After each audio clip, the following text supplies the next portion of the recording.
Bien-aimés dans le Seigneur Jésus-Christ, que la paix du Tout-Puissant soit avec chacun de nous. Soyez les bienvenus dans notre chaîne PEN 007. Aujourd'hui, un sujet peut-être bizarre, très surprenant, qui relève du fantastique et de la science-fiction, mais je puis vous rassurer que je ne suis pas fou. Le thème est le suivant. Existe-t-il de faux humains parmi nous? Vous avez remarqué dans les films de science-fiction et surtout à la hollywoodienne que les réalisateurs rivalisent d'adresse pour nous mettre en scène des êtres qui ont l'apparence des hommes mais qui ne sont pas réellement des nôtres au sens adamique du terme. Et la question est celle de savoir que dit la Bible à propos de ces gens. Vous vous souvenez certainement de ce fameux passage qui nous dit qu'il n'y a rien de nouveau sous le soleil. Une sorte de mise en garde de la part de nos ancêtres sur la complexité de ce monde, mais aussi sur la complexité des êtres que l'on retrouve dans ce monde. Alors, si on part du principe que dans les films, on ne crée pas ex nihilo, c'est-à-dire qu'en art, on ne crée pas à partir de ce qui n'existe pas, même si dans les films, c'est un tout petit peu exagéré, et qu'on associe à cela cette fameuse phrase qui nous dit effectivement qu'il n'y a rien de nouveau sous le soleil, on serait tenté et on serait même dans la légitimité de penser que nos ancêtres ont codé un message depuis la nuit des temps qui, lorsqu'il est décodé, nous donne entre autres des informations sur la présence d'êtres extraterrestres parmi nous. Oui, je vous avais dit que je ne suis pas fou. Je vous avais prévenu d'avance que ce sera un peu fantastique. On aura l'impression que ça va relever de la science-fiction. Mais est-ce que ce petit passage est complet pour confirmer que oui, effectivement, il existe des êtres extraterrestres parmi nous? Non. Mais ce qui est certain, c'est que lorsque vous allez écouter la vidéo qui va suivre, vous allez comprendre que depuis le déluge, il y a des êtres qui se sont glissés dans la trame de l'histoire et qui tentent de regagner le pouvoir. Ces êtres ont l'intention de plonger l'humanité dans le chaos et la destruction. Je vous prie de vous installer confortablement, vous qui êtes en Afrique, en Amérique, en Europe et en Asie. Partagez cette vidéo et prenez de quoi noter, vous en aurez besoin, parce que ce que vous allez entendre va vous donner des informations sur les raisons fondamentales des grands changements que vous observez aujourd'hui dans notre monde et même des guerres qui laminent. J'ai une faveur à vous demander. J'ai un pari avec quelqu'un pour 100 abonnés d'ici la fin de l'année. Alors, il y a une cloche, je crois qu'elle est de ce côté ou de ce côté-là, je ne sais plus trop. Touchez là, likez, et puis que Dieu ouvre les oreilles de l'esprit à tout le monde. Que la paix du Tout-Puissant soit avec chacun de nous. Amen. On est aujourd'hui, une fois de plus, notre rendez-vous du lundi chez la famille Caïn. Qu'elle soit bénie et qu'elle reçoive force, joie, réussite et bonheur dans tous les domaines. Nous sommes aujourd'hui le 16 octobre et j'avoue que j'ai un problème pour le cours d'aujourd'hui parce que je ne sais pas ce qui a fait qu'aujourd'hui il y a tellement de nouveaux. Et le cours que j'avais prévu pour aujourd'hui, j'aurais préféré que ce soit un cours entre intimes, c'est-à-dire ceux qui me connaissent et qui savent que je ne suis pas fou.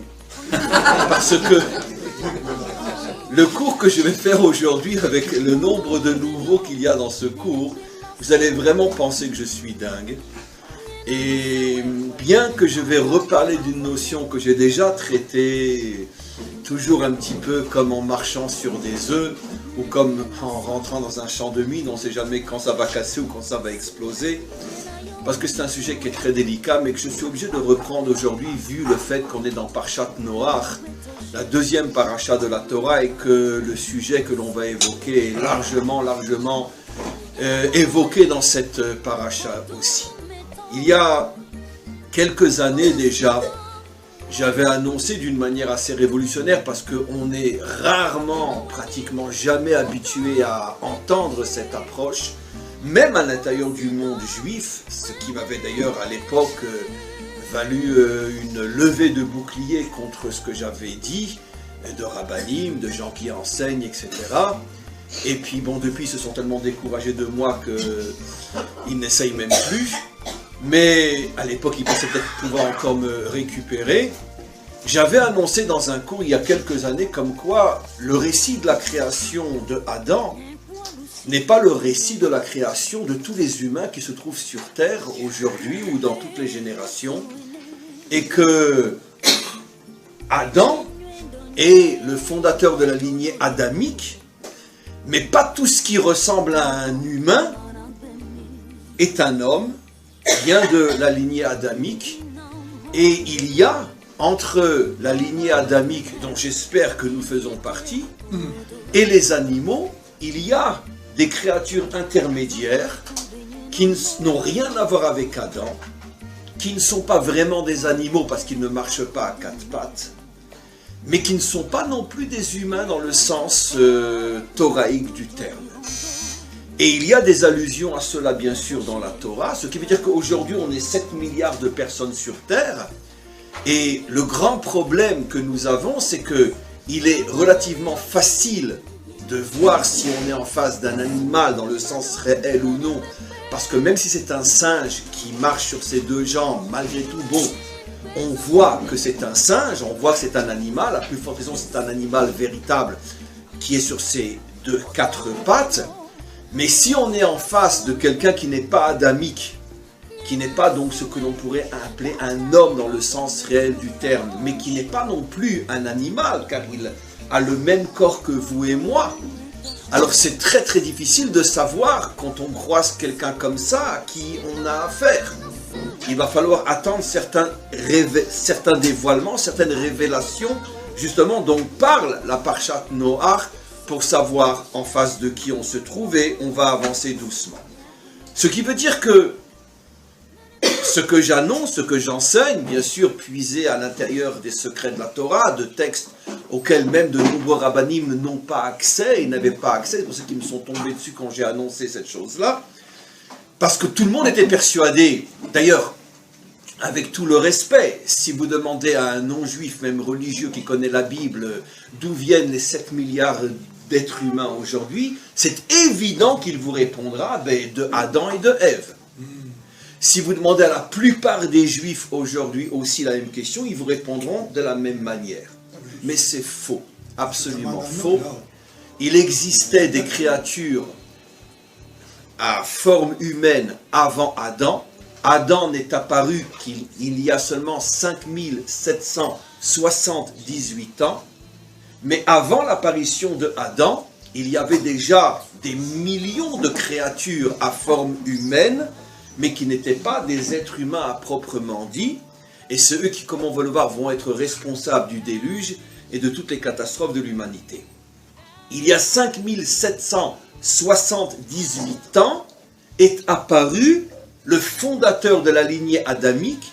Combien d'adamiques y a-t-il au milieu des 7 milliards de formes humaines dans ce monde? Peut-être 1 milliard, peut-être 1,5 milliard, peut-être 800 millions, mais évidemment la minorité. De la même manière que le peuple juif est minoritaire à l'intérieur des 70 nations, l'identité adamique est minoritaire à l'intérieur des 7 milliards. Peut-être qu'il y a 2 milliards d'adamiques, je ne sais pas.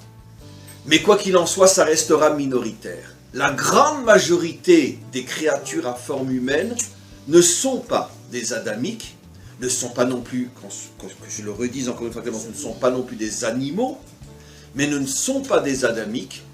Et c'est entre autres à eux que va faire allusion à de nombreuses reprises la Torah dans cette Parshat Noach. Donnons un premier exemple.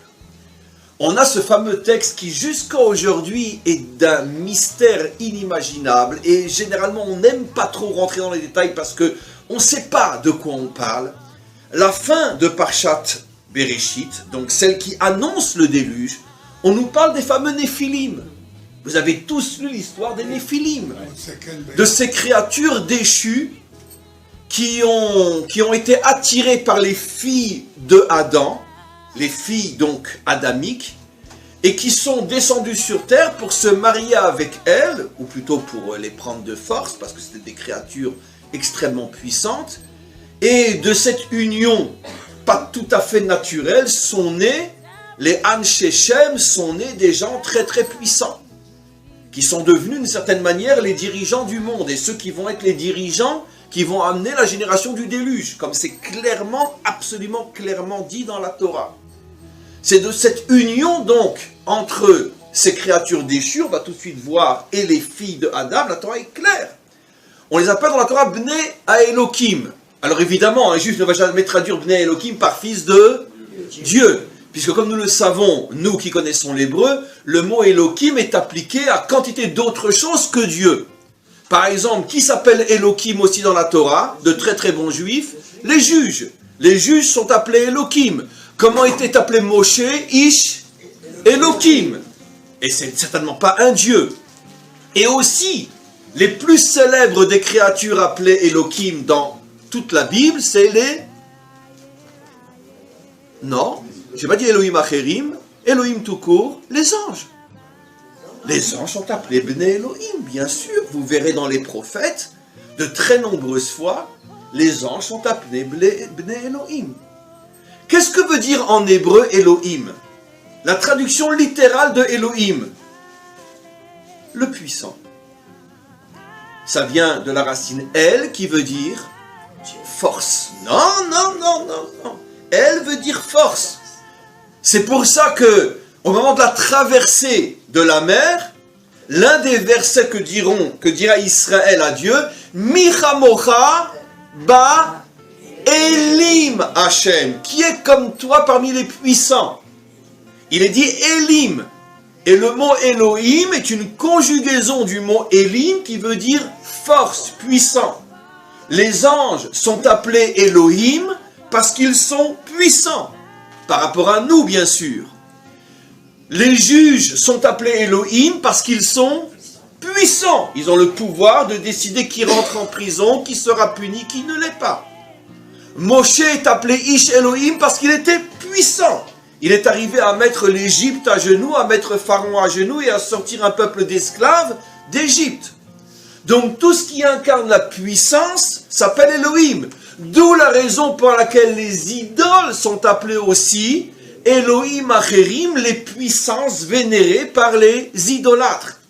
Le mot Elohim ne signifie absolument pas Dieu.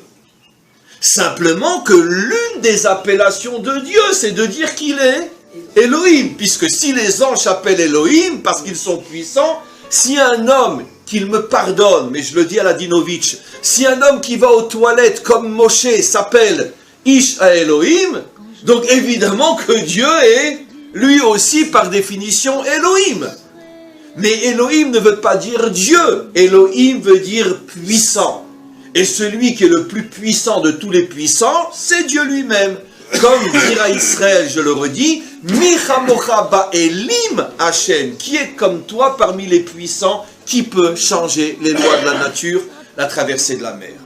Donc, pour un juif qui a ses bases et qui sait lire l'hébreu, quand il arrive à ce verset qui dit que les Néphilim sont des Bnei Elohim, qu'à Dieu ne plaise qu'il traduise les fils de Dieu, les fils des puissants. Mais ces puissants ne peuvent pas être des adamiques, puisqu'on dit que ces fils des puissants se sont amourachés des filles de l'homme. Si eux-mêmes sont des fils de l'homme, on aurait dû dire Bnei Adam, quel Nit Avu ont eu envie des Bnot à Adam. Pourquoi on les appelle les Bnei Elohim? Et de là notre tradition qui dit qui s'appelle Elohim et qui pourrait donner des créatures qu'on appelle des créatures tombées. Si elles sont tombées, si on les appelle les Néphilim, c'est que forcément elles viennent d'en haut. Qui se trouve en haut et qu'on appelle Elohim? Les anges. Ça va, vous êtes toujours avec moi? Vous n'êtes pas déçus? Très bien. Eh bien, un peu ne pas être rationnel des fois. On a le droit quand même, non? Très bien. On a toujours donné des cours cartésiens. Mais c'est tellement vrai. Et alors, ça c'est ce que dit Rashi. Le Zohar va beaucoup plus loin. Rabbi Shimon Bar Yochai nous annonce même le nom de ce groupe, le nom des dirigeants de ce groupe d'anges déchus. Et pourquoi ils sont tombés et qu'est-ce qui leur est arrivé? Vous connaissez certainement l'histoire. Les deux chefs de ces anges déçus j'ouvre une parenthèse, parce que pour ceux qui me regarderaient comme ça bizarrement, mais c'est quoi cette histoire d'ange? Écoutez, je dis souvent, aujourd'hui, pour être croyant, dans le sens pour croire et comprendre ce que la Torah nous dit, il ne faut plus être un croyant, il faut tout simplement avoir un minimum de bon sens et d'être intelligent. Si en 2017, quelqu'un a encore des doutes sur le fait qu'il existe nécessairement des milliards de créatures et de choses vivantes qui n'ont pas forcément un corps de chair et de sang comme moi, si quelqu'un a encore des doutes aujourd'hui sur la possibilité de telles existences, je ne peux lui dire qu'une seule chose, va te faire soigner. Parce que c'est très très grave. Aujourd'hui, dans un monde où la science nous a prouvé que 99,9% de la réalité qui nous entoure, ce sont des énergies, ce sont des forces, ce sont des ondes, ce sont des milliards de choses qu'on ne peut pas toucher, qu'on ne peut pas voir, qu'on ne peut pas ressentir, et que la matière que l'on croyait la seule et unique existence n'est qu'un fantasme, car la seule chose qui existe, ce sont des énergies, et c'est une impression optique et une erreur, on pourrait dire sensuelle, de croire que la nature est pleine, parce qu'en vérité, rien n'est plein dans ce monde. Ce sont des énergies qui se déplacent à une rapidité extraordinairement vite, qui fait qu'à chaque fois que je touche du plein, vous me comprenez? Mais en vérité, c'est que du vide. C'est l'exemple très connu d'un fil avec une bille au bout. Quand vous le faites tourner très très vite, vous avez l'impression que le cercle est fermé. Et à chaque fois que vous mettez votre doigt, vous tombez sur la bille, si elle va très très vite. Mais en vérité, le cercle est vide. Il n'y a qu'à un seul endroit, une seule ficelle et une seule bille. C'est ce qui se passe dans le monde. Et donc, on sait très bien qu'on vit dans une illusion optique totale. Quand j'ai l'impression dans ma vie que je fais du surplace alors que c'est le moment où je vais le plus vite. Quand je suis dans un avion et je regarde par le hublot. C'est là, je fais du 1000 km/h, j'ai l'impression que je fais du surplace. Rien ne bouge. On ne vit que dans des fantasmes d'illusions optiques et d'illusions sensorielles. Et donc, évidemment que c'est quoi les anges? Je ne vais pas parler des anges comme on pourrait en parler à la synagogue ou à l'église. C'est pas de ça que je parle. Les anges sont tout simplement des énergies, des forces, des créatures qui existent, qui pensent, qui réfléchissent, qui ressentent, mais qui n'existent pas dans les mêmes dimensions corporelles que nous connaissons dans ce monde, tout simplement. Mais elles existent. Et la Torah en parle depuis des millénaires. Chez nous, l'ange n'a rien à voir avec la sainteté, le Alléluia, etc. Les anges sont des créatures qui appartiennent à des mondes célestes qui existent sous une autre forme que notre forme corporelle. Nekuda. Un point, c'est tout. Comme chez nous, il existe toutes sortes de créatures, depuis le vermisseau jusqu'à l'humain, il existe dans les mondes supérieurs différentes créatures. Certains, on les appelle les séraphim, l'autre les ophanim, chayot hakodesh, différents noms pour parler de différentes formes et de différents types d'énergie qui portent tous le nom global de malach, d'ange. Maintenant, Rashbi nous révèle que ces anges déçus appartenaient à la catégorie dirigée par deux anges très très connus qui portent le nom de Asa et Azaël. Asa, toute référence avec des territoires connus, bien évidemment. Voilà. Non, mais quand vous allez voir, ça va tellement loin, vous allez devenir fou aujourd'hui. Asa! Je ne comprends pas comment il y a 2000 ans, Rashbi nous dit qu'il y avait un ange qui s'appelait Asa et l'autre c'était Azaël, une conjugaison de Asa. Asa! Surtout que ceux qui vont fonder le mouvement du Hamas. Parce que Rashbi nous dira clairement dans le Zohar, Parshat Noach, que quand dans le verset on nous dit va timale haaretz Hamas, que la terre était remplie de Hamas, Rashbi nous dit qui était derrière ce Hamas, cette violence qui se répandait partout? Les anges déçus qui venaient de Asa. Non mais c'est de la folie, de la folie, de la folie. La folie. D'accord. Bon, mais je reviens maintenant à ce que j'explique. Pourquoi Asa et Azaël ont-ils eu cette punition que tout ce groupe d'anges est descendu sur terre et a revêtu une forme humaine, mais ne sont bien sûr pas des humains, puisqu'au départ ce ne sont pas des humains. Simplement qu'en descendant dans ce monde, ils ont été obligés de se vêtir de l'habit qui permet à une énergie de vivre dans ce monde. De la même manière que quand je rentre dans l'eau, si je veux y rester longtemps, je suis obligé d'amener avec moi des appareils qui vont me permettre de pouvoir rester sous l'eau. Sinon, je vais mourir, car ce n'est pas mon monde.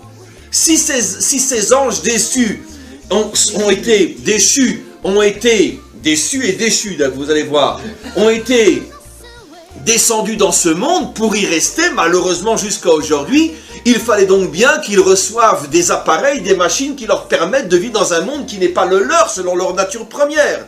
Et c'est la raison pour laquelle on les a revêtus d'un corps qui fait que quand on les rencontre dans la rue, on a l'impression que... Ça, vous allez me dire, je suis très influencé par le film Matrix.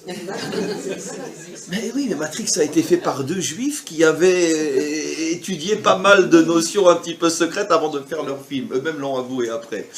Mais bon, c'est vrai que ça fait très Matrix ce que je dis, mais c'est pas parce que Matrix est un film que ce que je dis est faux. Et donc, Bekitsur, une fois qu'ils sont descendus sur Terre, et qu'ils avaient un habit comme vous et moi, on pourrait leur dire bonjour, ils prenaient un café, une bière comme vous, ils vous tapaient sur l'épaule, mais on va voir qu'on peut quand même les reconnaître. Mais quoi qu'il en soit, ils ont une forme humaine, donc tu sais pas à première vue si tu es en face d'un adamique ou tu es en face d'un, vous vous rappelez le film là, Les Envahisseurs? Oui, ça. Hein? Comment on les repérait avec le... C'était les Envahisseurs, non?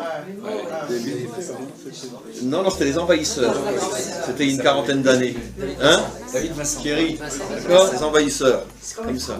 Donc, tant qu'il ne te serrait pas la main, tu ne savais pas que c'était un envahisseur. Mais dès qu'il te serrait la main, il ne pouvait pas se doigter, il n'arrivait pas à le... Mais eux aussi, ils ont leur signe de reconnaissance, on va voir. Mais quoi qu'il en soit, Rajbi explique, et Rashi aussi, mais surtout Rajbi, dans le Zohar, pourquoi Hachem les a fait tomber? Parce que c'est la catégorie d'anges qui a critiqué, qui a tenté de critiquer le maître du monde lorsqu'il a voulu créer Adam. Ils sont venus devant le maître du monde et ils ont dit, mais pourquoi tu veux créer une créature dans ce monde charnel, matériel, physique? Pourquoi? Tu ne te suffis pas de toutes les créatures merveilleuses que tu as créées dans les mondes supérieurs? Pourquoi tu veux créer Adam? Surtout, nous explique le Zohar, parce qu'ils avaient compris et ressenti que finalement le maître du monde allait leur faire un coup inimaginable, que toutes les créatures vivantes dans tous les mondes devaient en principe être sous le règne, la domination, s'il n'avait pas fauté, de cet homme créé en bas. Ils sont venus devant le maître du monde et ont dit, mais enfin c'est pas possible, tu ne peux pas nous demander à nous les anges d'être au service de cette créature de chair et de sang qui va aux toilettes et qui rote quand elle a trop mangé. C'est impossible. Le maître du monde a dit ça le projet. Il dit non, on n'accepte pas. On n'accepte pas. Et ils ont cherché un moyen de persuader Hachem de ne pas faire. Ils pensaient avoir trouvé. Il dit mais dis-moi, cette créature que tu veux créer en bas pour dominer toute la création, à part toi bien sûr, mais en tant que créature, tu sais qu'il va se révolter contre toi, il va fauter, tu ne peux pas lui faire confiance. C'est un investissement à perte. Le maître du monde leur a dit, pourquoi, et vous, si vous étiez en bas, vous pensez que vous seriez à la hauteur du projet? D'accord? Le maître du monde, alors ils ont dit, bien sûr, évidemment, évidemment. Jusqu'à présent, ils n'avaient pas encore vraiment vu ce qui se passe sur Terre. Qu'est-ce qu'a fait le maître du monde? Il leur a ouvert les yeux. Et tout d'un coup, ils ont vu les filles. Lot, Adam, ils ont vu les filles des hommes. Et ils en ont eu envie. Le maître du monde, qu'est-ce qu'il a fait? Il les a fait descendre dans ce monde. Et ils ont fauté. Et on les appelle Néphilim parce qu'ils sont tombés et ils ont fait tomber le monde. C'est eux qui sont devenus les leaders de la génération du déluge. C'est eux qui ont créé cette idéologie de la débauche, du meurtre et de l'idolâtrie, comme on va le voir tout de suite. Mais essentiellement la débauche et la violence, puisque la Torah va mettre en évidence 2 choses. L'idolâtrie, on en parle très peu que par allusion dans le texte, mais 2 fautes essentielles dont on va parler dans le texte, qui amènent le déluge, la débauche, mais pas la débauche dans le sens, on pourrait dire, à la rigueur supportable et compréhensible, dont on s'amuse. Une débauche qui est hors norme, où tout le monde va avec tout le monde, les hommes avec les hommes, les femmes avec les femmes, les hommes avec les animaux avec les humains et les espèces entre elles. Ça veut dire qu'il y avait une idéologie du mélange. Ça veut dire l'amour libre l'amour fou. Pourquoi? Parce qu'au départ, ce monde du déluge avait commencé par une union entre des créatures qui normalement n'auraient pas dû être ensemble. Des anges avec des humains, avec des humaines. Et comme dès le départ, l'union avait été une union, on pourrait dire une union qui n'est pas naturelle, ça a créé une idéologie de pousser finalement la débauche jusqu'à l'extrême, où la débauche n'était pas des prostituées dans la rue, c'était pas de ça, c'était pas de la débauche. La débauche dont on parle dans la faute du veau d'or, c'était que chacun avait le devoir de s'unir à quelque chose, à quelqu'un qui n'est pas de son espèce. Et donc, les hommes et les femmes ne sortaient plus ensemble. À l'époque du déluge, un homme et une femme qui sortaient ensemble étaient mis en prison. L'idéologie était que si tu es un homme, tu te maries avec une chienne. Si tu es un chien, tu te maries avec une femme. À la rigueur, on supportera une femme qui sort avec une femme ou un homme qui sort avec un homme. On acceptera aussi des hommes de 50 et 60 ans qui sortent avec une petite fille de 4 ou 5 ans. On acceptera un gosse de 8 ou 9 ans qui sort avec une femme de 50 ou de 60 ans. On n'en est pas loin, je veux dire, Madonna, elle se paye aussi des gosses de 20 ans aujourd'hui, bien qu'elle en a presque 60. Donc, c'était ça l'idéologie. Ça veut dire que l'union n'est acceptée qu'à partir du moment où elle n'est pas naturelle. Parce qu'elle avait commencé justement entre ces anges déchus et les filles de l'homme. Maintenant, qu'est-ce que va amener cette débauche? Elle va amener le Hamas. Les anges de Hazar amènent le Hamas. Vatimale Haaretz Hamas. Pourquoi? Parce que c'est un principe évident et fondamental. À partir du moment où il n'y a plus de limite dans la relation, il n'y a plus de limite dans la propriété aussi. Et dans la violence, de la même manière que j'ai 60 ans et je prends une fille de 4 ans, de la même manière que je suis un homme et je prends une chienne, eh ben j'ai envie de ta maison, j'ai envie de ta femme, j'ai envie de ta voiture, et c'est la violence. Ça veut dire que finalement, il n'y a plus le sens de la limite. La violence est toujours l'autre facette de la débauche dans le sens que l'on explique. Ça va toujours ensemble. D'ailleurs, aujourd'hui, avec l'aide du maître du monde, ils sont pour l'instant en train de disparaître.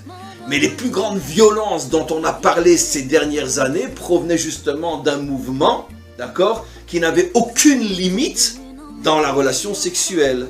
Les esclaves du sexe, etc., les yazdizines et tout le reste. Ça veut dire qu'une sexualité dégueulasse qui amène aussi à une violence absolument dégoûtante. Puisque chez eux c'est la pédophilie, c'est le znout, c'est l'esclavage, c'est des gosses de 8 ans qui étaient violés 7 ou 8 fois par jour jusqu'à ce qu'elles en mouraient. Et donc c'est exactement la génération du déluge, c'est exactement ce qu'on dit. La violence et la débauche dans le sens, le dérapage total où je sors complètement de mes limites. Il n'y a plus de limites. Et tout ça, ça provient d'où? Ça provient au départ finalement de la présence sur terre de créatures qui ressemblent à des humains mais qui ne le sont pas. Donc on avance. Premier résumé. Comment je peux savoir si je suis en face d'un descendant de Adam ou pas? Alors, qu'on soit bien clair. Un descendant de Adam peut être un voleur. Un descendant de Adam peut être un débauché. Et un descendant de Adam peut aussi être un homme violent. Mais, un descendant de Adam ne dépassera jamais les limites naturelles du bon sens. Et on pourrait dire des limites naturelles de la vie. C'est-à-dire qu'un Ben Adam n'ira jamais avec un chien. Un Ben Adam, s'il a 50 ans ou 40 ans ou même 30 ans, ne pourra jamais aller avec une petite fille de 7 ou 8 ans.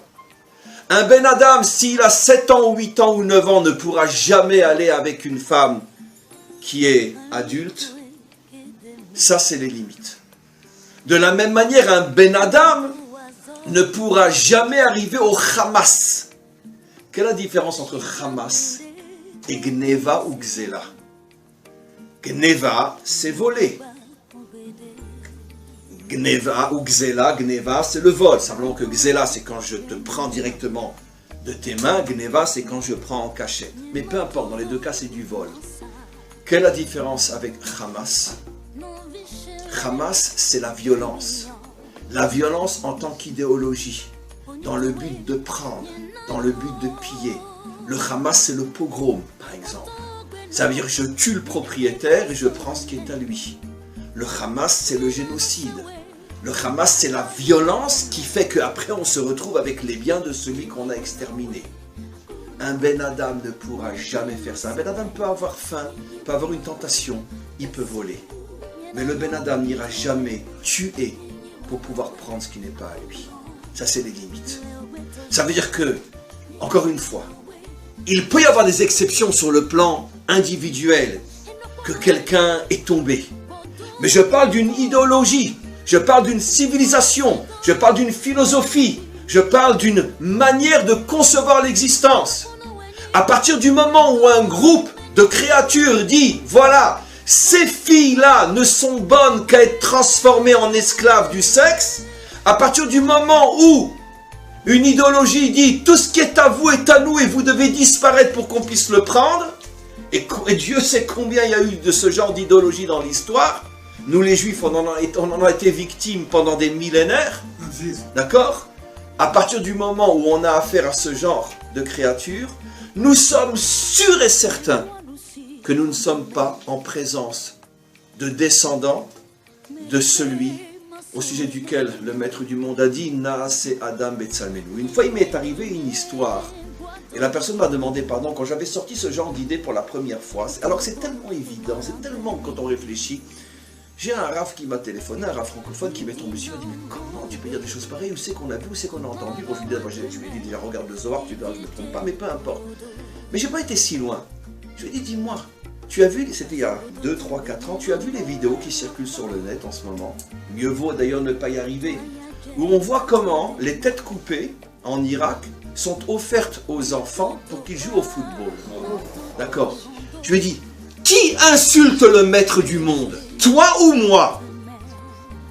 Qui insulte le maître du monde? Qui est un hérétique? Toi ou moi? Toi, tu dis que ces créatures-là sont des descendants de l'homme créé à l'image de Dieu? Qui est celui qui est en train d'insulter le maître du monde? Toi ou moi? C'était tellement fort que je me dis qu'il a réfléchi. Mais c'est vrai, mais c'est vrai. Mais c'est impossible que ces choses-là descendent de Adam et de Ève. C'est pas possible. Ils sont forcément conçus différemment qu'eux. Est-ce que vous pensez que le docteur Mengele, est un descendant de Adam? Mais qui oserait dire une alloperie pareille? Ça commence par un S. Qui oserait dire une chose pareille? Que Mengele est un descendant de Adam? Il a forcément une autre origine, une autre source. Hitler est un descendant de Adam. Mais jusqu'à quand on va insulter le maître du monde? Jusqu'à quand on va insulter le père de l'humanité véritable? La nôtre. Il y a forcément d'autres sources. Et la Torah a le courage de donner une autre source. Entre autres, on va en voir une autre aujourd'hui. Ces anges déchus qui venaient de Gaza et qui ont fondé le mouvement du Hamas. Parce que qu'est-ce que fait le Hamas aujourd'hui? Ce sont des humains. Ils reçoivent des millions d'euros tous les jours, tous les mois de l'Europe, qui sait très bien évidemment ce qu'ils vont en faire. Jusqu'à aujourd'hui, ils n'ont toujours pas reconstruit la plupart des maisons détruites pendant la dernière guerre. Quand il y a eu Tzuketan, ça veut dire que des centaines, des dizaines de milliers de Palestiniens sont toujours sans maison, alors que la France leur a donné des millions d'euros pour reconstruire les maisons, et l'Europe, et eux continuent à creuser des tunnels et à acheter des armes avec cet argent-là. Ce sont des adamiques, mais enfin, leur propre peuple, ils continuent de leurs propres mains à leur faire crever de faim. Vous savez que les enfants à Gaza qui refusent de travailler à creuser des tunnels sont abattus à bout portant devant les yeux de leur mère pour que les autres, après, comme des petits toutous, aillent creuser. Et vous savez pourquoi on met des enfants? Parce que comme 3 fois sur 4, le tunnel s'écroule pendant qu'on qu'on le creuse, on va quand même pas mettre des combattants du Hamas. Donc on met des gosses. Ce sont des êtres humains.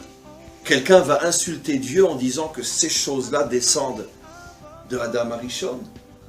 Donc c'est pour ça qu'avant que la Torah nous parle du déluge, et qu'elle nous parle des atrocités qui se sont passées au déluge, elle nous dit, mais attention, ne croyez pas que ce sont les Bnei Adam qui ont fait le déluge. Au plus, ils ont été entraînés de force, parce qu'ils n'avaient pas le choix. Ils étaient menacés. Comme je dis toujours, même si ça ne plaît pas forcément à tout le monde, c'est pas tous les Allemands qui étaient des nazis. Évidemment que non.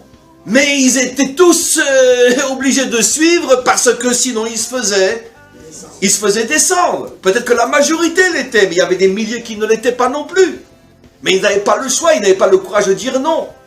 Parce que c'était tout de suite une balle dans la tête ou le camp de concentration.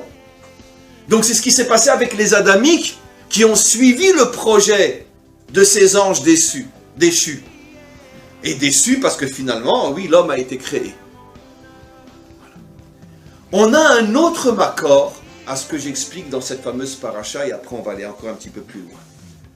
Vous avez tout d'un coup, je crois vous l'avoir dit déjà il y a quelques années, peut-être un cours ici, mais en tout cas je sais que j'ai déjà enseigné, peut-être même ici, un verset fou qui devrait nous ouvrir les yeux grands comme des montagnes. Mais comme c'est trop fort, on passe à côté. J'explique. Revenons à la création de l'homme et de la femme. Quel a été le premier nom de la femme? Non. Isha. Isha, c'est son premier nom. Pourquoi?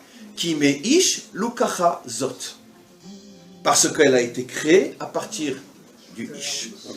Quelle serait la meilleure traduction de Ish Veisha aujourd'hui, en hébreu moderne? Non, la meilleure traduction aujourd'hui en français moderne, comment je traduirais Ish et Isha? Époux et épouse. Non, Ish ne veut pas dire, c'est encore une grave erreur de traduction. Ish ne veut pas dire.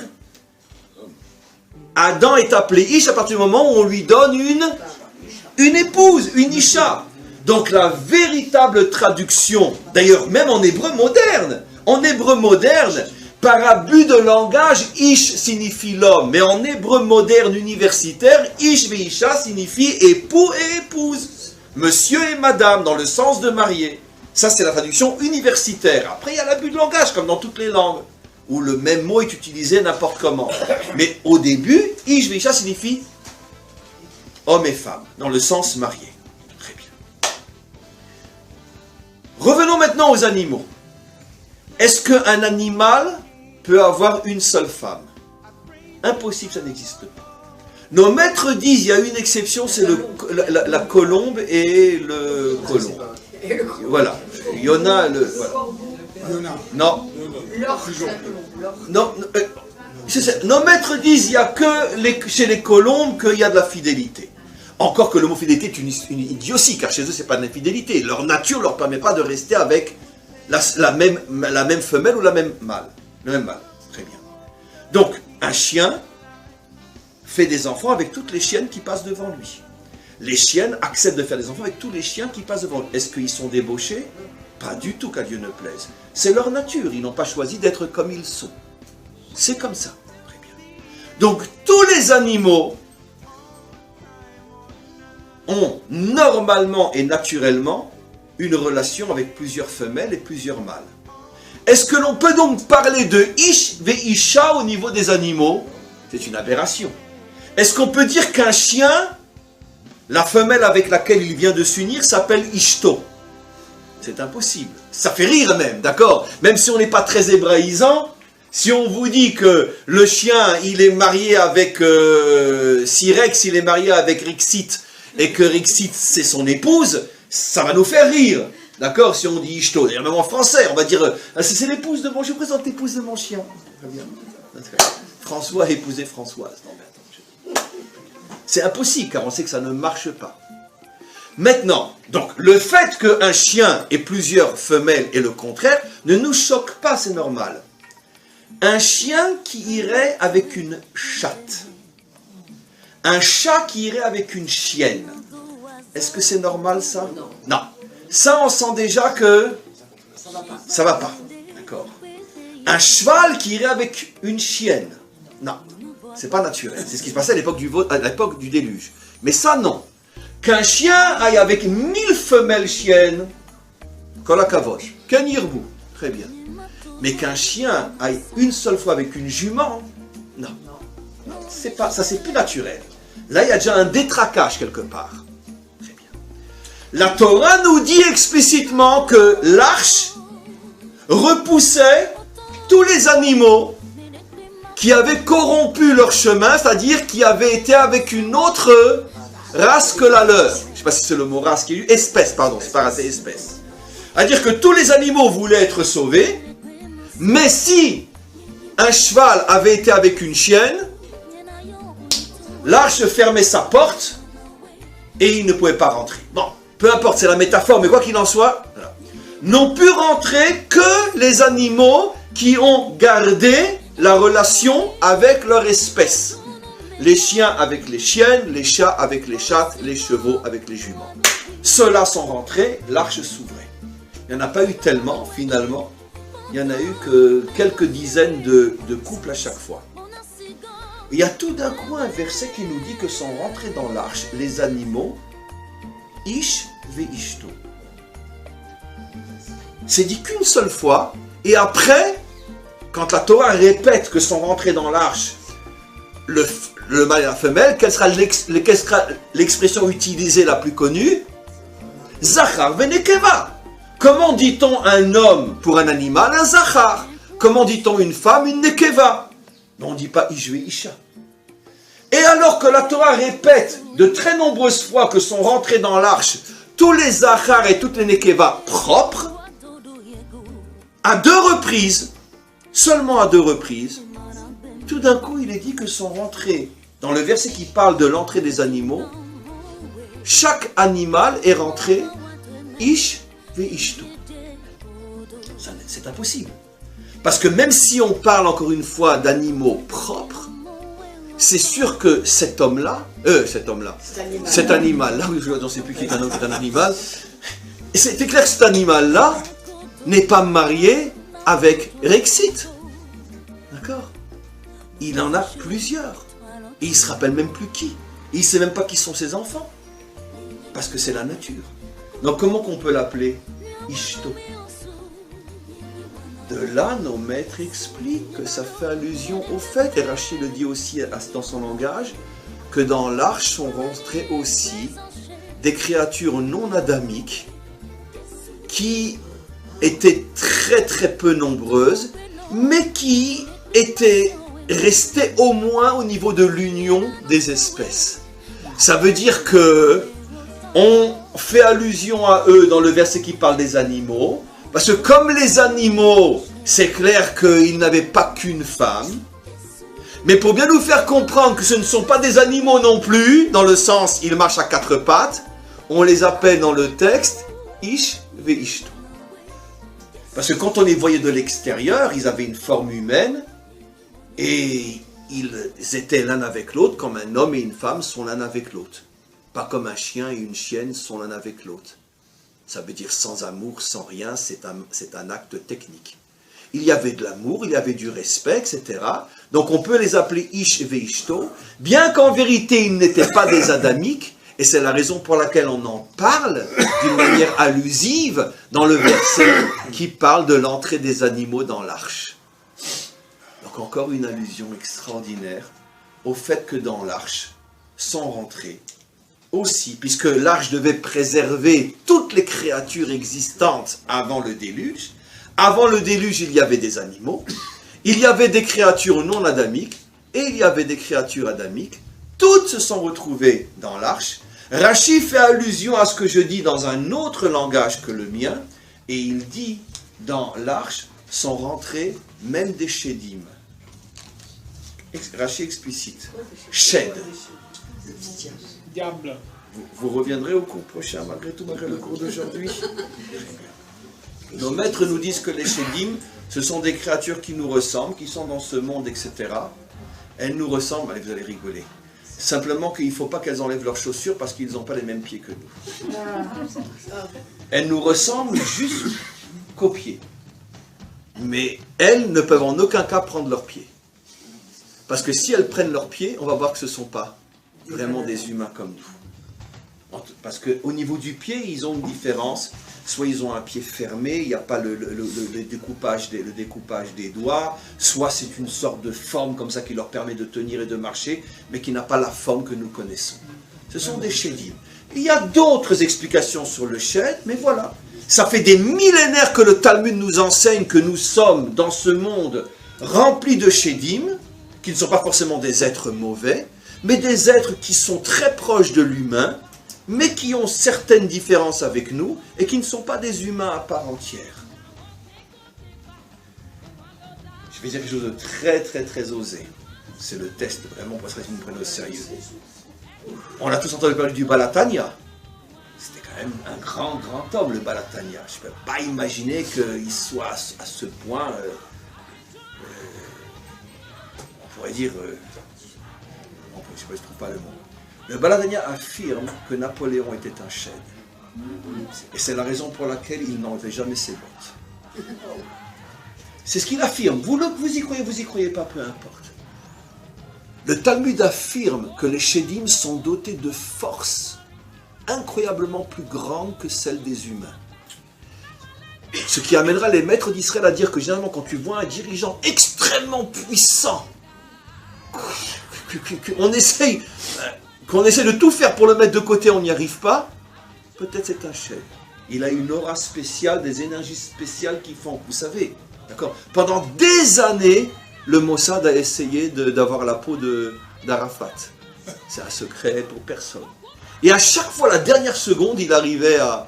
On savait qu'il avait rendez-vous quelque part, à tel endroit, tout était déjà prévu pour envoyer ce qu'il fallait envoyer, d'accord?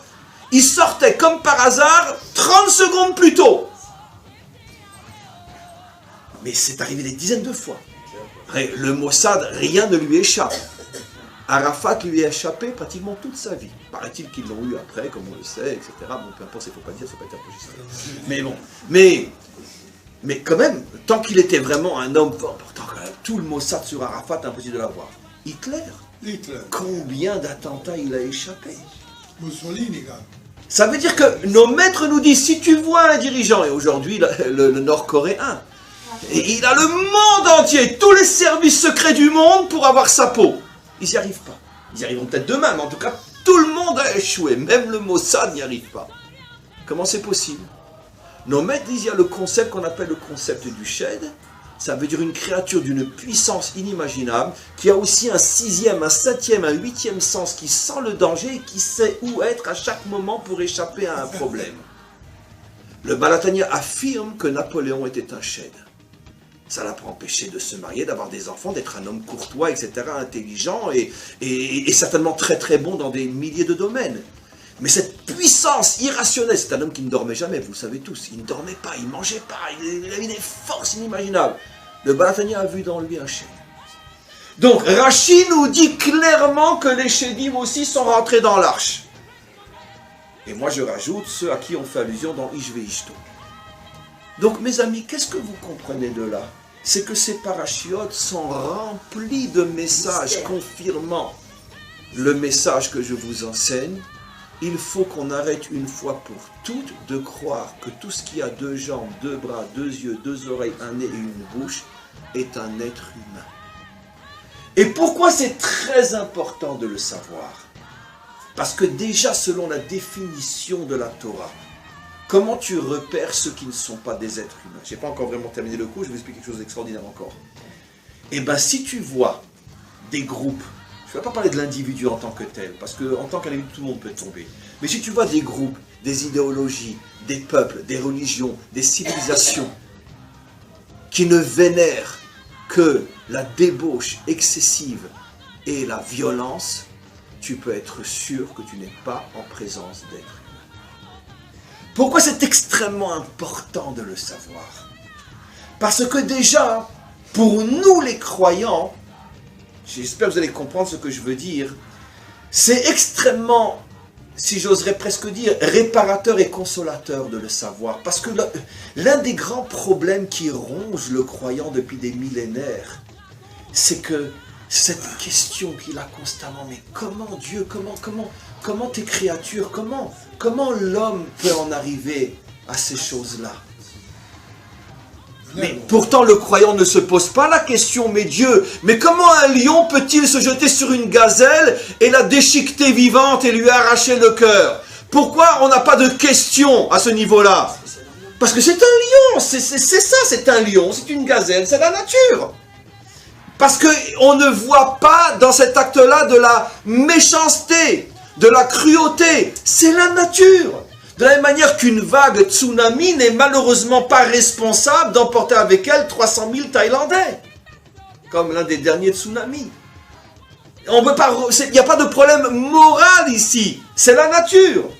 Alors évidemment, on peut poser la question pourquoi la nature est comme elle est, mais en tout cas, on n'est pas bouleversé par un problème moral. Mais quand on voit un médecin comme Mengele qui dépèse vivant une jeune fille de 18 ans, ou qui la transforme en homme, ou qui la transforme en femme, et qu'elle hurle de souffrance, et que je viens avec elle, mais comment un humain peut faire une chose pareille? Mais qui te dit qu'il est humain? Qui te dit qu'il est humain? C'est une chose qui bouge, et qui ressemble à un humain. Mais ce n'est pas un humain. Ce n'est pas un humain. Et donc ça minimise déjà énormément notre vision du mal, ou plutôt de ceux qui font du mal. Qu'on arrête une fois pour toutes de dire que les humains font du mal. Je parle dans le sens vraiment atroce du terme. Les humains ne font pas de mal. Il y a malheureusement des centaines de millions de créatures dans ce monde qui ne sont pas humains. Et ça va aussi, comment? C'est les forces humaines. Oui, mais ce sont elles-mêmes des créatures qui ne sont pas humaines. Est-ce que ça ne les dédouane pas? Est-ce que ça veut dire qu'on n'a pas besoin de juger, on arrête les Je veux dire, tu tires la chasse et c'est tout. Je veux dire, c'est comme un déchet. Je veux dire, c'est... Bon, elles sont pas responsables. Pas de leur faute. Oui, mais d'accord, mais tu vas pas laisser de la crotte en plein milieu de la rue. Donc tu dégages. Vous comprenez ce que je dis de manière un peu violente? Vous comprenez ce que je veux dire? C'est pas un problème moral. C'est de la crotte, ça pue, tu dégages. Mais c'est pas... Je vais juger, je vais condamner, je veux qu'il prenne conscience du mal qu'il a fait. Je veux que ce procès soit le procès du monde pour que tout le monde se rende compte de ce que Eichmann a fait. Tu tires la chasse, Nekouda, je veux dire, c'est une crotte, c'est qui dérange, qui nous empêche de passer. Il n'y a pas de jugement. Le fait de le juger, de lui donner un avocat, de lui permettre de s'exprimer, c'est l'erreur fondamentale de l'humanité qui croit qu'elle a affaire à des humains, qui méritent d'être traités comme des humains. C'est une crotte, tu prends un balai, tu nettoies et tu passes au suivant. Et ça nous donnerait aussi des forces inimaginables qui permettraient de rehausser, de révaloriser la dimension humaine. Parce que vous savez pourquoi l'homme est tellement tombé? Parce qu'à force de croire que tous ces déchets sont des humains, l'homme a fini par perdre confiance en sa propre grandeur, en sa propre dignité. Si tous les humains savaient que ce genre de choses ne peuvent pas être faites par des humains, et qu'il y a des créatures sur terre qui ne sont pas humaines, ça permettrait que tous les humains retrouvent la dignité d'être des humains, que tous arrivent à s'unir et tous peut-être se dresser, se renforcer pour se battre contre ces créatures qui nous ressemblent mais qui ne sont pas humaines. Comment? On dit Péréadam. Oui, mais Péréadam, il y a malgré tout le mot Adam, c'est pas encore... Excusez-moi, j'ai une Oui. question. Qui a envoyé le Néphilim sur Terre? C'est le maître du monde. Alors il est responsable. Et ces créatures sont les créatures de... Je suis 100% d'accord avec vous. Dédouaner complètement le maître du monde de ce qui se passe dans ce monde, c'est évident que mon cours ne suffira pas. Et merci pour votre question. C'est évident que le maître du monde est censé tout savoir. Il était censé savoir qu'en faisant tomber ces anges, c'était le début de la fin. Très bien. Donc, encore une fois, ce cours ne peut en aucun cas répondre à la question d'Elie Wiesel, Zichrono Lebracha, où était Dieu à Auschwitz? Évidemment que non. Elle ne répond pas à cette question. Mais, et je reviens sur ce que j'ai dit, ce cours a l'intérêt de rehausser, de reconstruire, de renforcer la dimension humaine, d'arrêter de se percevoir finalement comme des singes et des animaux, parce que justement à force d'être écœuré par ce que la créature apparemment humaine est capable de faire, on a fini par se désespérer de l'humain et en arriver à cette thèse que l'homme vient du singe, que tous les hommes viennent du singe, alors que seul Darwin et sa famille venaient du singe. Mais pas tous, bien évidemment. Et donc, je ne peux pas expliquer tout ce qui se passe, mais en m'éloignant, en me sentant fondamentalement différent de ces créatures, je gagne déjà que je n'ai pas perdu confiance en l'homme. Parce que ces atrocités, ces saletés ne sont pas le fait des hommes. Quand je parle de communautés qui commettent ces crimes-là, je ne parle pas d'individus actifs, voilà. Et donc automatiquement, les hommes restent dans ce monde une force qui est capable de se soulever et de ramener l'humanité à Dieu. Finalement, ça sera quoi? Juste un instant, mon ami. Ça sera quoi la délivrance? La délivrance, c'est la prise de conscience de ce cours où des centaines de millions d'humains vont se rendre compte que finalement, on s'est fait berner pendant des millénaires. Il n'y a aucune raison de perdre confiance en l'homme, car l'homme a des défauts, l'homme peut être une crapule, l'homme peut effectivement, mais il y a des limites que l'homme ne dépasse pas. Et le fait que l'homme ne dépasse pas ses limites, c'est ce qui justifie le fait que je n'ai pas le droit de me désespérer de l'homme. Je peux continuer à penser qu'effectivement que l'homme à ses origines a été créé par le maître du monde, comme le dit la Torah, qu'il a quelque chose de divin en lui, le souffle de vie qui sort, qui émane de Dieu lui-même.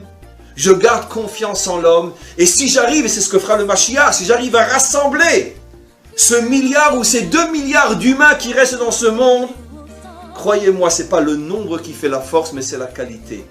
Si on arrive à réunir le milliard d'êtres humains qui est dans ce monde, croyez-moi qu'on ne fera qu'une bouchée de tous ces déguisés qui portent la même forme que nous, mais qui ne sont pas des humains, mais qui profitent de notre découragement, de notre désespoir pour continuer à dominer le monde. Oui. À la fin de la guerre, Churchill voulait que tous les nazis soient fusillés, qui ne méritaient aucun jugement ou pas passer devant un tribunal. Il s'est heurté à une opposition. Ça fait qu'effectivement, il y a eu le procès de Nuremberg, il y a eu un certain nombre de procès, mais dès 1946-1947, les nazis n'étaient plus jugés. Et on continuait à avoir une vie tout à fait normale.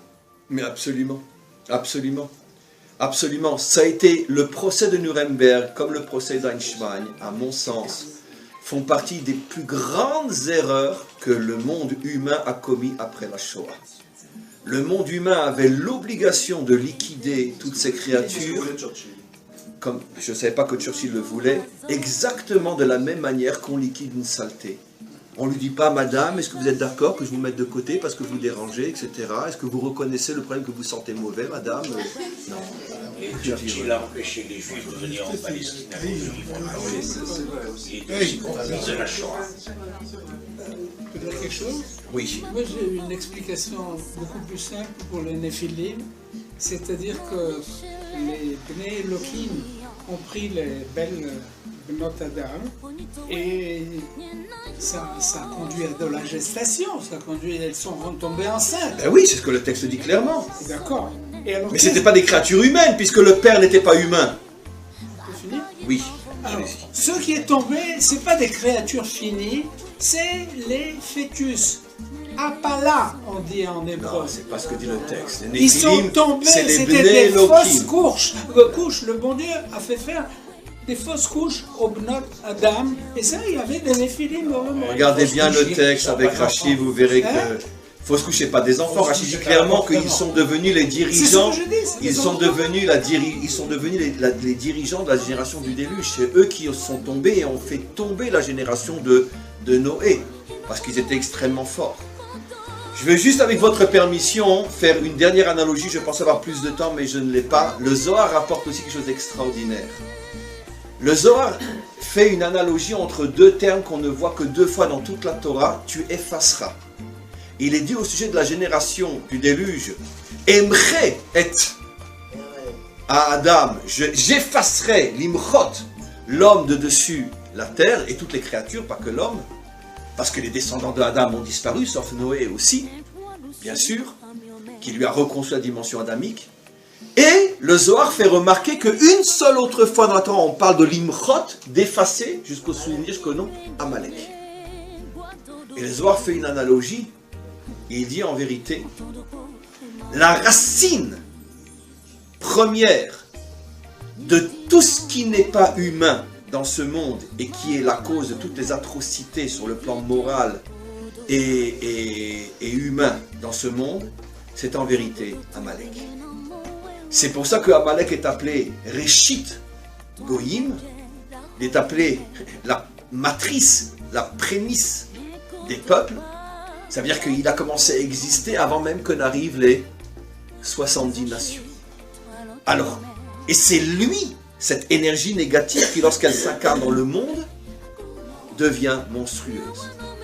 Le Zohar rapporte une histoire extraordinaire. Quelle est l'une des premières fois, au point de lui donner carrément le nom, que cette énergie amalécite s'est incarnée dans le monde, avec le fameux premier qui porte le nom d'Amalek, qui était le petit-fils de le petit Eliphaz, le petit-fils de Esav, l'arrière-petit-fils de Yitzhak. Comment a été construit le corps du premier Amalek? On l'a déjà vu ensemble, il était doublement mamzer, un inceste et un adultère.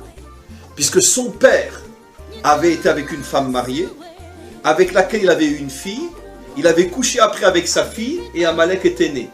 Ce qui veut dire que la mère d'Amalek était déjà le fruit d'un adultère et elle est devenue une mère inceste. C'est-à-dire qu'il était doublement mamzer, par l'adultère ou par l'inceste. Donc doublement bâtard. Et il a hérité de ce flux négatif, qui est un flux qui existe dès le début de la création du monde, qu'on appelle donc, si vous voulez, les forces du mal, qui ne peuvent s'incarner que dans quelqu'un qui n'est pas né d'une manière normale. Et là, nos maîtres nous révèlent une chose extraordinaire. Si vous voyez sur terre un tyran monstrueux, vous pouvez être sûr et certain qu'il n'est pas né normalement d'un papa et d'une maman normale. C'est sûr et certain qu'il est issu d'une perversion sexuelle, soit dans la génération qui précède ses parents, soit avant, peu importe, mais il a été créé à partir de quelque chose qui n'est absolument pas naturel. Et ça, c'est le modèle amalécite. Des études ont été faites et ont prouvé que, on ne l'a pas fait sur tout le monde, mais que la plupart des grands tyrans de l'histoire étaient tous des enfants issus de mélanges et de mariages, d'unions sexuelles absolument inimaginables. Et pourquoi? Mais c'est facile à comprendre. Pourquoi l'énergie amalécite s'incarne justement dans des enfants qui ne savent pas finalement qui ils sont et d'où ils sont et comment ils sont venus? Et parce que justement, c'est quoi l'énergie amalécite? Tout détruire. Détruire toutes les normes de ce monde, tous les acquis. Ça veut dire que tous les points de repère de la morale, de la spiritualité, du bon sens, de l'intérêt. Qu'est-ce qu'il veut faire? Il veut justement détruire le monde. C'est un destructeur. Vatimale Haaretz Hamas. Et donc il va s'attaquer à tout ce qui permet au monde de tenir. Une société tient sur le droit, sur la justice, sur l'égalité, sur la fraternité, sur la tolérance. Une famille tient sur le respect, sur la fidélité, etc. Les enfants naissent seulement quand ils savent qui est leur papa et qui est leur maman. Donc qu'est-ce que va faire Amalek? Il va s'attaquer à toutes les normes qui permettent à l'humanité de savoir qui elle est et d'où elle vient, de manière à détruire. Et pour terminer, malheureusement, mais c'est tellement évident, nos maîtres nous disent que le plus grand combat d'Amalek contre l'humanité humaine sera juste avant la délivrance finale. Où Amalek fera tout pour détruire toutes les normes jusqu'aux dernières qui auront tenu l'humanité plus ou moins bancalement, mais qui auront tenu l'humanité jusqu'à présent. Et c'est pour ça que vous voyez aujourd'hui que toutes les idéologies à la mode sont des idéologies qui remettent en cause jusqu'à les détruire toutes les normes et tous les principes qui ont plus ou moins tenu, tant bien que mal, le monde et les familles jusqu'à aujourd'hui. C'est le dernier grand combat d'Amalek. On est véritablement dans la dernière grande guerre. C'est pour ça aussi qu'au niveau de l'atrocité, on arrive aujourd'hui à des choses qui jamais n'aurait pu être au moins montré dans le passé. Des atrocités, il y en a toujours eu.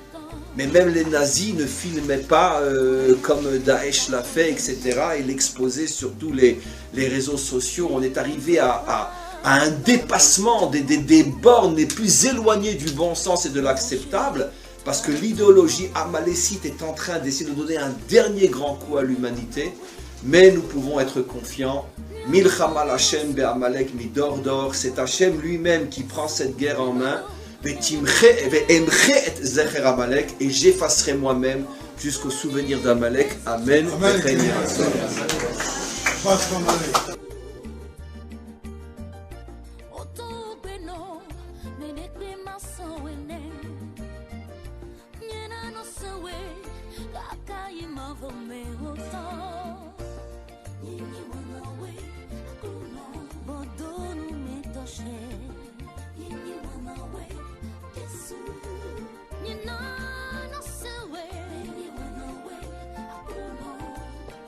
Vivid ba ou, nini man away, Yesu, no ni shelen.